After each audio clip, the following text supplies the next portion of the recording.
Kia ora and welcome back to the channel. Where were we? How to make a hit song in 2022. Click up here for part 1. Let's continue, shall we? Number 3, self-promotion. Now this is where most people tap out, and I understand, but this is an essential part of getting your song heard. Now if you authentically feel like this isn't you, you don't like to go and talk to cameras, talk to media, do all that stuff, then find someone in your camp that will do it. A friend, a manager, your mom, wherever you can, you need to be able to push the single. Ask people to share it, hassle radio, perform it live wherever you can. Do what you gotta do. If you believe in the song and your art, it shouldn't feel weird. You should just feel proud to be showing it off. Now, if you've done steps 1, 2, and 3 correctly and to your best ability, you should already be seeing more streams than you normally would. And you might even start to be getting traction, which brings me to number 4, audience targeted campaigns. Now you don't need a marketing degree on how to do this. Most apps have analytics today that are very user-friendly, very easy to understand.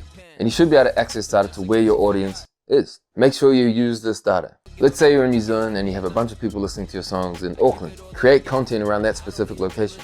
If the Auckland Blues are playing rugby that weekend, reach out to the players on Instagram, see if they can listen to your song or play it in the locker room.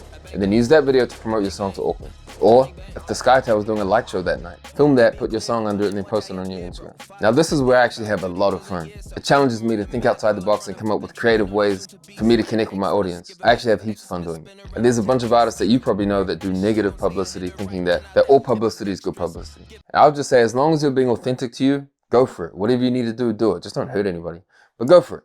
Which brings us to my final step, number 5. Rinse and repeat these 4 steps. These steps are all baseline.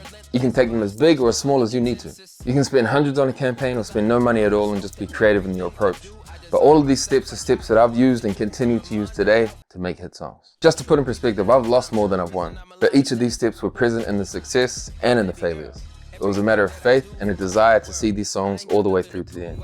It's when people resonate with the song's lyrics and send it to 9 of their friends, or when it invokes emotion in somebody so they listen to it all summer, that's where the hit songs are made. And it's your job to get it to as many ears as you can and guide people to your art. In a pool of 60,000 people dropping songs every day, you have to do your very best to be heard amongst the noise. I hope you guys enjoyed that video, man. Feel free to like, share, and subscribe. Comment down below what your favorite step was. Click here for part 1 if you missed it. I drop videos every Monday and Wednesday. Otherwise, thank you guys for watching. Be on purpose. I'll see you guys next time. Peace.